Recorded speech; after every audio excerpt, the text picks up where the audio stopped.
नमस्कार दोस्तों, मेरे यूट्यूब चैनल में आप सभी का स्वागत है। आज का हमारा टॉपिक है राष्ट्रपति, प्रधानमंत्री। राष्ट्रपति मैं करा चुका हूँ, वो वीडियो आपने देख ली होगी। आज हम बात करेंगे प्राइम मिनिस्टर के बारे में कि प्राइम मिनिस्टर की क्या पावर होती है और प्राइम मिनिस्टर में एक्चुअली में उनका क्या काम होता है और वो किस तरीके से प्राइम मिनिस्टर बनते हैं। देखो, संसदीय शासन व्यवस्था, देखो हेड जो होता है ना, प्रशासन का जो भी काम होगा, शासन का जो भी काम होगा, वो राष्ट्रपति के नाम से होता है। ठीक है, राष्ट्रपति के नाम से, जो संवैधानिक प्रधान होता है।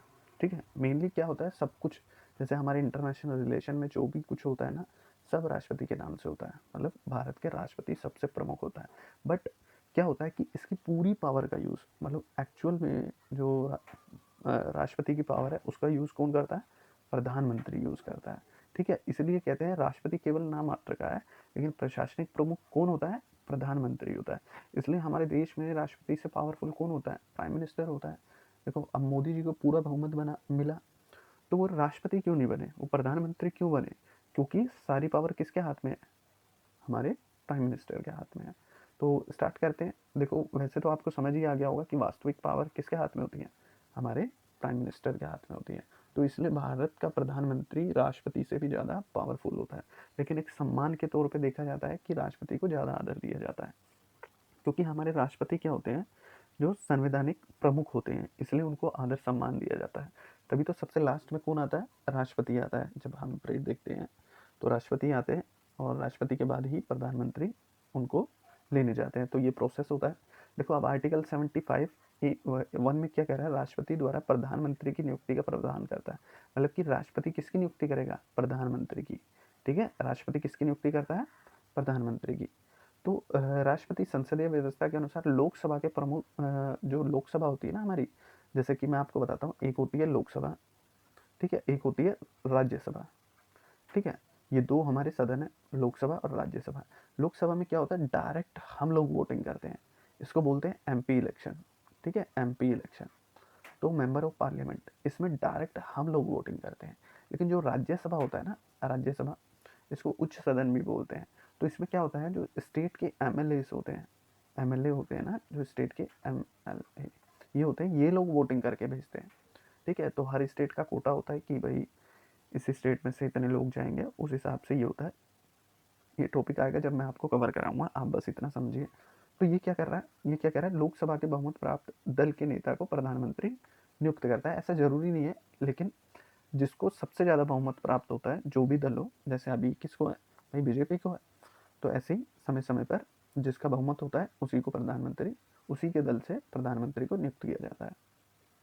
देखो, अगर कोई स्पष्ट बहुमत ना हो किसी का भी, मान लो कि कोई पार्टी है, कांग्रेस है, बीजेपी है, किसी को स्पष्ट बहुमत ना मिल रहा हो, ठीक है, तो क्या करेगा? राष्ट्रपति सबसे बड़े दल का जो नेता है ना, उसको प्रधानमंत्री नियुक्त कर देगा।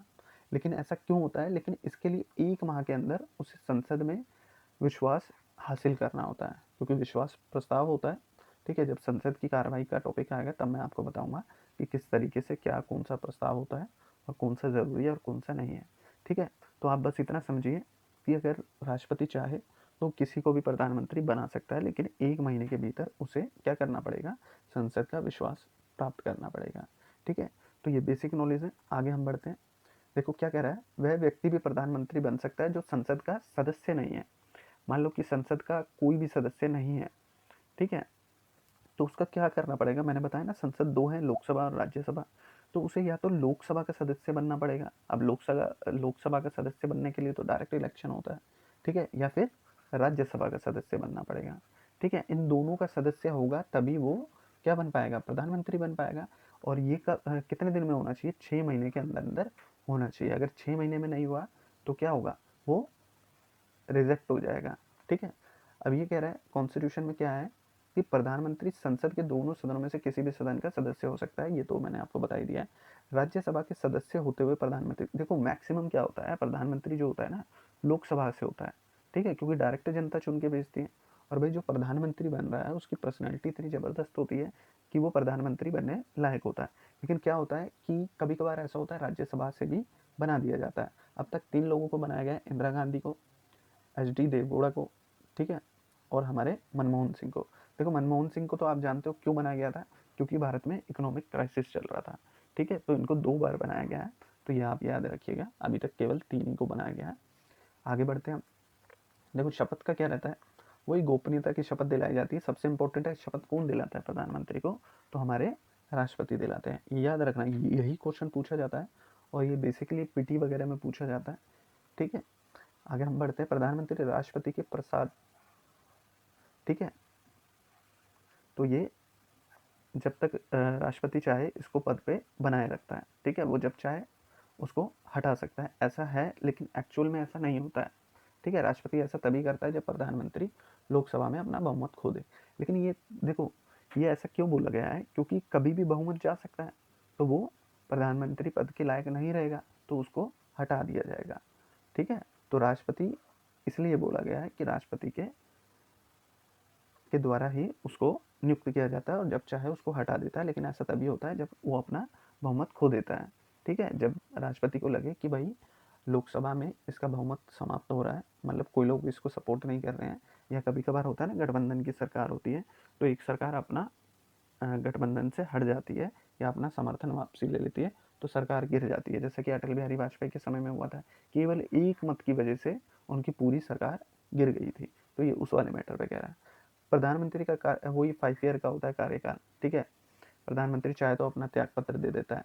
देखो अगर प्रधानमंत्री क्या होता है कि अपना त्याग पत्र भी दे सकता है, लेकिन अगर ऐसा वो करता है तो पूरी मंत्रिपरिषद क्या होती है, बर्खास्त हो जाती है। ठीक है, प्रधानमंत्री का निधन भी हो जाए तो भी ऐसा हो सकता है। ठीक है, प्रधानमंत्री को वही वेतन, देखो ये वेतन भत्ते हैं जो एक संसद के सदस्य को मिलते हैं, ये तो कॉमन सी बात है। और उसका ये भी होता है भाई 35 एज होनी चाहिए। तो ये बेसिक नॉलेज है, भारत का नागरिक होना चाहिए, ये सब फॉर्मेलिटीज़ हैं, वो आपको पता ही है। देखो अब पावर इसकी बात कर रहे हैं, राष्ट्रपति प्रधानमंत्री की क्या पावर होती है। देखो कोई स्पष्ट उल्लेख तो है नहीं कॉन्स्टिट्यूशन में, लेकिन ये बिल्कुल ठीक है, राष्ट्रपति की जो भी पावर होती है उसका मेनली यूज कौन करता है, वो प्रधानमंत्री करते हैं हमारे। ठीक है, राष्ट्रपति की जितनी भी पावर होती है उसका यूज प्रधानमंत्री द्वारा किया जाता है। प्रधानमंत्री देखो क्या होता है, मंत्रियों को प्रधान होता है, जितने भी मंत्री होते हैं, ठीक है, उनका हेड कौन होता है, प्रधानमंत्री। देखो इनको कई मंत्रालय भी अलॉट होते हैं प्रधानमंत्री के। ठीक है, वो मैं आपको बताऊंगा कौन कौन से होते हैं। ठीक है, प्रधानमंत्री मंत्रिपरिषद की बैठक की अध्यक्षता करता है। ऑफकोर्स भैया जब प्रधान है तो वो बैठक भी करेगा। प्रधानमंत्री किसी भी मंत्री को त्याग पत्र देने के लिए, देखो प्रधानमंत्री त्याग पत्र देने के लिए बोल सकता है, लेकिन एक्चुअल में कौन करता है, उसकी बर्खास्तगी राष्ट्रपति करता है। ये क्योंकि प्रधानमंत्री किन को बोलेंगे, भाई मंत्री को बोलेंगे, राष्ट्रपति को बोलेंगे। ठीक है, राष्ट्रपति को सलाह देंगे और राष्ट्रपति ही क्या करेगा, उनको बर्खास्त कर सकता है, प्रधानमंत्री नहीं कर सकता। मंत्री को बर्खास्त कौन करेगा, राष्ट्रपति करेगा। तो ये याद रखना, प्रधानमंत्री स्वयं त्याग पत्र देकर पूरी मंत्रिपरिषद बर्खास्त हो जाती है, ये मैंने आपको बता ही दिया। प्रधानमंत्री राष्ट्रपति की सलाह और परामर्श देकर विभिन्न अधिकारियों की नियुक्ति करता है। देखो इसमें भी क्या है कि प्रधानमंत्री बताएगा किसको, राष्ट्रपति को। ठीक है, प्राइम मिनिस्टर बताते हैं प्रेसिडेंट को कि भाई किस व्यक्ति को नियुक्त करना है। ठीक है, तो भारत का महान्यायवादी कौन होगा, ठीक है, नियंत्रण महालेखा परीक्षक कौन होगा, संघ लोक सेवा आयोग के अध्यक्ष कौन होंगे। ठीक है, ये जितनी भी कॉन्स्टिट्यूशनल बॉडीज हैं तो उनके सदस्यों की और अध्यक्षों की नियुक्ति प्रधानमंत्री की सलाह पे राष्ट्रपति करते हैं।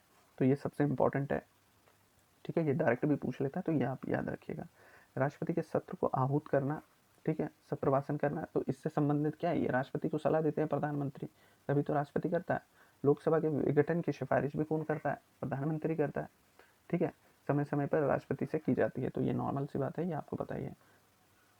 प्रधानमंत्री सरकार की नीतियों की घोषणा करता है। देखा ना, जितनी भी पॉलिसी जो भी आती है गवर्नमेंट की, वो प्रधानमंत्री के थ्रू ही रहती है। देखो अब विपक्ष का क्या होता है, देखो विपक्ष वो होता है जो जो पक्ष के बाद सबसे बड़ा दल होता है। ठीक है, उसी को विपक्ष बोलते हैं।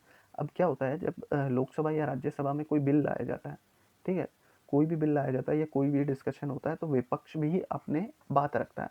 अब ये प्रधानमंत्री पे डिपेंड करता है भाई वो उसकी बात को मानेगा या नहीं मानेगा।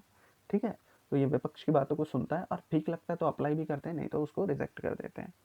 ठीक है, आगे बढ़ते हैं। ये पावर और कार्य है, वही अध्यक्ष किसका होता है, देखो जो भी प्रधानमंत्री बनेगा वो क्या, नीति आयोग का भी अध्यक्ष होगा। ठीक है, राष्ट्रीय विकास परिषद का भी अध्यक्ष होगा, अंतर्राज्यीय परिषद का भी अध्यक्ष होगा, जल संसाधन परिषद का भी अध्यक्ष होगा, राष्ट्रीय एकता परिषद का भी अध्यक्ष होगा। तो ये वही अध्यक्ष, जो भी प्रधानमंत्री होगा ये अध्यक्ष रहेगा। ठीक है। प्रधानमंत्री केंद्र सरकार का मुखिया होता है, तो ये तो सही है भाई, जो सेंट्रल गवर्नमेंट है उसका मुखिया कौन होता है? प्रधानमंत्री होता है। देखो एक और सबसे इंपॉर्टेंट है, राष्ट्र की जितनी भी विदेश नीति होती है, ठीक है, नाम तो राष्ट्रपति का होगा, प्रेसिडेंट का होगा, नाम प्रेसिडेंट का होगा, बट एक्चुअल में जो भी नीति होती है ना, वो प्रधानमंत्री की सलाह पे होती है, ठीक है। प्रधानमंत्री जो चाहेगा, जिस देश से हमारे कैसे संबंध होंगे, तो उस बारे में कौन कौन करता है भाई? प्रधानमंत्री करते हैं। आपातकाल के दौरान भी राजनीतिक स्तर पर आपदा प्रबंधन तो सर्वोपरि कौन होता है? वैसे तो राष्ट्रपति बोलते हैं, लेकिन एक्चुअल में कौन होता है? प्रधानमंत्री होता है। देखो अभी तक हमने जो पढ़ा है, इसमें सीधी एक बात निकल कर आ रही है कि पावर, नाम तो राष्ट्रपति का होता है, लेकिन एक्चुअल में पावर कौन यूज़ करता है? हमारे पीएम यूज़ करते हैं। राष्ट्रपति की सारी पावर कौन यूज़ करते हैं? हमारे प्राइम मिनिस्टर यूज़ करते हैं, ठीक है। और अभी तक मुख्यमंत्री जो रहे हैं और बाद में प्रधानमंत्री बने हैं, वो ये सब नाम है: वीपी सिंह, ठीक है, मोरारजी देसाई, चौधरी चरण सिंह, नरसिम्हा राव, देवगौड़ा और नरेंद्र मोदी। ये लास्ट क्या रहे हैं? ये सीएम भी रहे हैं, ठीक है। ये हमारे सीएम रहे हैं स्टेट के। तो ये थी हमारी क्लास प्रधानमंत्री को लेकर, ठीक है। प्राइम मिनिस्टर हमारे कैसे होते हैं, या उनके पास क्या क्या पावर होती है, ये पूरी डिटेल मैंने दे दी है, ठीक है। अगर आपको कोई इशू हो तो आप कमेंट कर सकते हैं। तो ये हमारे प्राइम मिनिस्टर थे। सारी पावर, जितनी भी पावर होती है, वो सारी की सारी प्राइम मिनिस्टर में होती है। राष्ट्रपति केवल नाम मात्र का होता है, लेकिन कुछ वीटो पावर दे रखी है, जैसे पॉकेट वीटो एक पावर है, वो मैं आपको बता दिया है पहले। आपको जब बताया था मैंने आपको पॉकेट वीटो के बारे में, प्रेसिडेंट जब पढ़ाया था, तो एक्चुअल में सारी पावर हमारे प्रधानमंत्री के हाथ में होती है। तो ये हमारी क्लास थी, ठीक है। लाइक सब्सक्राइब शेयर ज़रूर करना, ठीक है। Thank you.